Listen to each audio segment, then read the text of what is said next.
에스더 1장. 아하수에로 왕 때에 일어난 일입니다.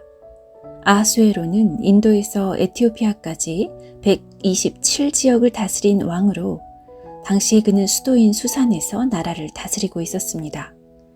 왕이 된 지 3년째 되는 해에 귀족들과 신하들을 위해 잔치를 베풀어 페르시아와 메데 지방의 군대 지휘관들과 각 지방의 귀족들과 총독들을 모두 초대했습니다. 잔치는 180일이나 계속되었고 그동안 아하수에로 왕은 자기 왕국의 부와 위엄과 영광을 마음껏 뽐냈습니다. 그 잔치가 끝나자 왕은 신분의 높고 낮음을 따지지 않고 수산에 있는 모든 백성들을 초대하여 왕궁 정원 뜰에서 7일 동안 잔치를 베풀었습니다. 뜰에는 하얀색과 자주색 휘장이 대리석 기둥의 은고리에서 자주색 끈으로 묶여서 걸려 있었고 하얀 대리석과 조개와 보석이 깔린 바닥 위에는 금 의자와 은 의자가 놓여 있었습니다. 왕은 갖가지 모양의 금잔에 포도주를 담아 아낌없이 대접하였고 손님들에게 마시고 싶은 만큼 마음껏 마시라고 말했으며 왕궁 관리들에게는 손님이 원하는 대로 포도주를 가져다 주라고 명령했습니다. 와스디 왕후도 아하수에로 왕의 왕궁에 있는 여자들을 초대하여 잔치를 베풀었습니다. 7일째 되는 날이었습니다. 포도주를 마시고 기분이 좋아진 아하수에로 왕은 7명의 내시 곧 무흐만과 비스다와 하르보나와 빅다와 아박다와 세달과 가르가스에게 와스디 왕후에게 왕후의 관을 씌워 자기 앞에 나오게 하라고 명령했습니다. 왕후가 매우 아름다웠기 때문에 왕은 왕후를 백성과 귀족들에게 보여주고 싶어 했습니다. 내시들은 와스디 왕후에게 가서 왕의 명령을 전했습니다. 그러나 왕후는 왕에게 나오지 않았습니다. 왕은 몹시 화가 났습니다. 마음속에서 불같은 분노가 일어났습니다. 당시에는 법과 제도를 잘 아는 사람들에게 의견을 묻는 관습이 있었으므로 아하수에로 왕은 박사들을 불러 의논을 했습니다. 왕이 늘 불러서 의논하던 지혜로운 사람은 가르스나와 세달과 아드마다와 다시스와 메레스와 마르스나와 무무관이었습니다. 이들은 페르시아와 메데의 7 귀족으로서 왕을 직접 만날 수 있는 특권을 가지고 있었으며 나라 안에서 가장 높은 지위를 차지하고 있었습니다. 왕이 그들에게 물었습니다. 내시들이 전한 내 명령을 와스디 왕후가 따르지 않았으니 이를 법대로 하려면 어떻게 해야 하오? 무무관이 왕과 귀족들에게 말했습니다. 와스디 왕후는 왕에게만 잘못한 것이 아니라 이 나라의 모든 귀족과 백성에게도 잘못한 것입니다. 왜냐하면 페르시아와 메데의 여자들이 왕후가 한 일을 듣게 되면 아하수에로 왕이 명령을 내려 와스디 왕후를 데려오게 했는데 왕후가 가지 않았다고 말하면서 자기 남편을 업신여길 것이기 때문입니다. 결국 페르시아와 메데의 귀부인들이 왕후가 했던 것과 똑같이 자기 남편을 대할 것이고 그렇게 되면 업신여김과 분노가 끝없이 이어지게 될 것입니다. 그러므로 왕만 좋으시다면 어명을 내려서 다시는 와스디를 왕 앞에 나오지 못하게 하시고 그것을 페르시아와 메데의 법으로 정하여 누구도 고치지 못하게 하십시오. 그리고 왕후의 자리는 와스디보다 더 나은 사람에게 주시는 것이 좋을 것 같습니다. 그런 다음에 이 어명을 온 나라에 두루 알리신다면 높은 사람이든 낮은 사람이든 여자들이 다 자기 남편을 존경할 것입니다. 왕과 귀족들은 그의 충고를 옳게 여겼습니다. 아하수에로 왕은 무무관이 말한 대로 각 지방의 백성들에게 그 지방에서 쓰는 말로 편지를 보내어 각 가정을 남편이 다스리게 하고 남편이 쓰는 언어를 그 가정의 언어로 삼게 했습니다. 에스더 2장. 그런 일이 있은 지 얼마 뒤에 아하수에로 왕의 분노가 가라앉으면서 와스디와 와스디가 한 일과 자기가 와스디에 관해 내린 어명이 생각났습니다. 그때 왕의 신하가 말했습니다. 이제 우리가 왕을 위해 아리따운 처녀를 찾게 하여 주십시오. 전국 각 지방에서 감독을 뽑아 아리따운 처녀를 수산 왕궁으로 데려오게 하십시오. 그들을 후궁에 보내어 궁녀들을 돌보는 내시 헤게에게 맡기고 몸을 가꿀 수 있도록 화장품을 보내주십시오. 그런 뒤에 왕의 마음에 드는 여자를 와스티 대신 왕으로 삼으십시오. 왕은 이 말을 기쁘게 여겨서 그의 말대로 했습니다. 그 무렵 수산성에는 모르드게라는 유다 사람이 있었는데 그는 베냐민 지파 사람으로서 야일의 아들이고 시므이의 손자였으며 기스의 증손자였습니다. 모르드게는 바빌론 왕 느부갓네살이 예루살렘에서 유다의 여고냐 왕을 사로잡아 끌고 왔을 때 함께 잡혀온 사람이었습니다. 모르드게에게는 하다사라는 사촌이 한 명 있었는데 부모가 계시지 않아 모르드게가 자기 딸로 삼았습니다. 하다사는 에스더라고도 불렸으며 몸매와 얼굴이 매우 아름다웠습니다. 왕의 명령이 내려지자 많은 여자들이 수산 왕궁으로 뽑혀와 헤게에게 맡겨졌습니다. 에스더도 뽑혀 왕궁에 들어와 궁녀들을 돌보던 헤게의 보호를 받게 되었습니다. 에스더를 마음에 둔 헤게는 에스더에게 화장품과 귀한 음식을 주고 궁녀 7명을 골라 그녀를 시중들게 했습니다. 헤게는 또 에스더와 그녀의 7 궁녀들을 후궁에서 가장 좋은 곳으로 옮기게 했습니다.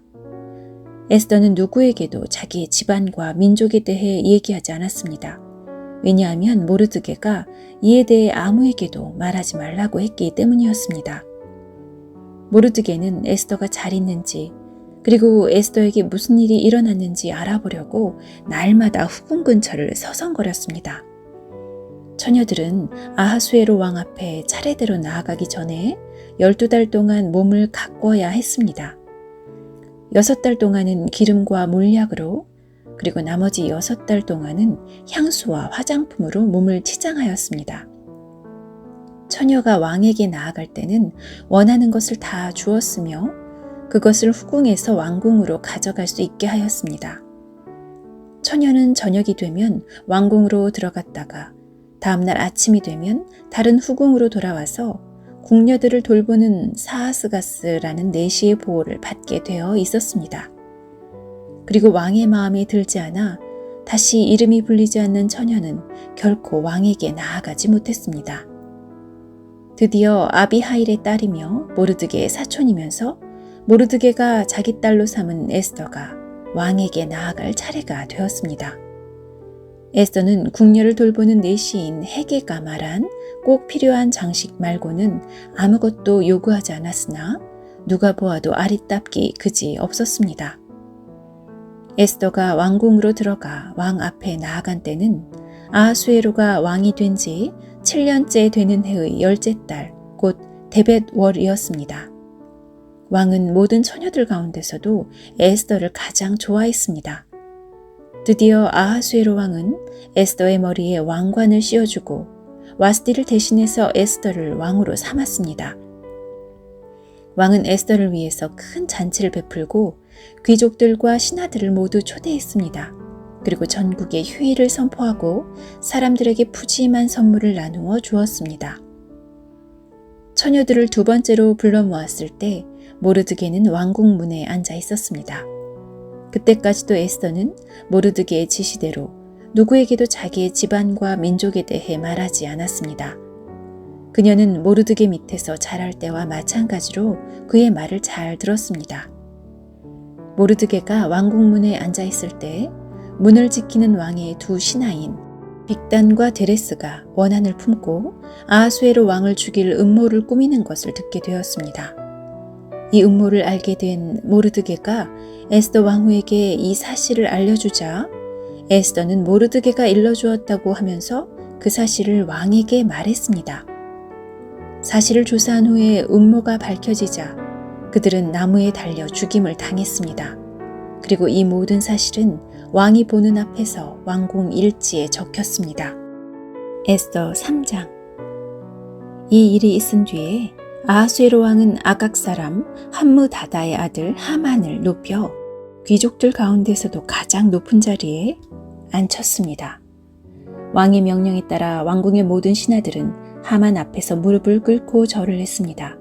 그러나 모르드게는 절을 하지도 않았으며 무릎을 꿇지도 않았습니다.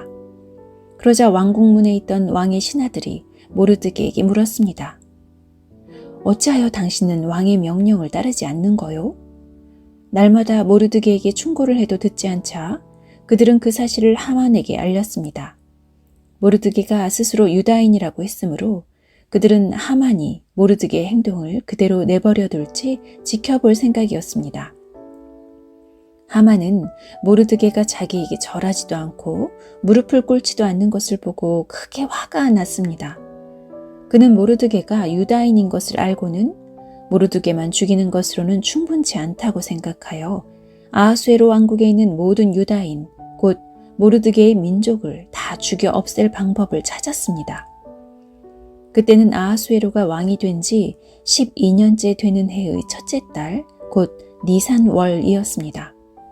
사람들은 유다인을 죽일 날과 달을 정하기 위해 하만 앞에서 부르라고 불리는 제비를 뽑았습니다. 그리고 그날을 12째 달인 아달월로 정했습니다.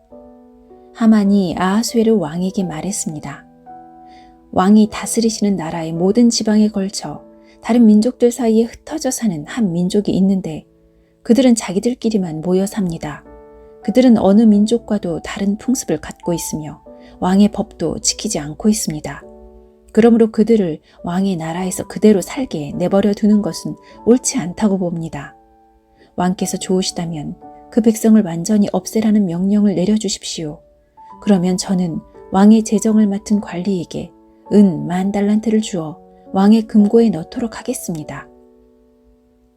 왕은 손에서 인장 반지를 빼어 유다인의 원수인 아각 사람 함무다다의 아들 하만에게 주었습니다. 왕이 하만에게 말했습니다. 그 돈과 백성은 그대의 것이니 그대가 좋을 대로 하시오. 첫째 달 13일에 왕의 서기관들이 부름을 받고 모였습니다.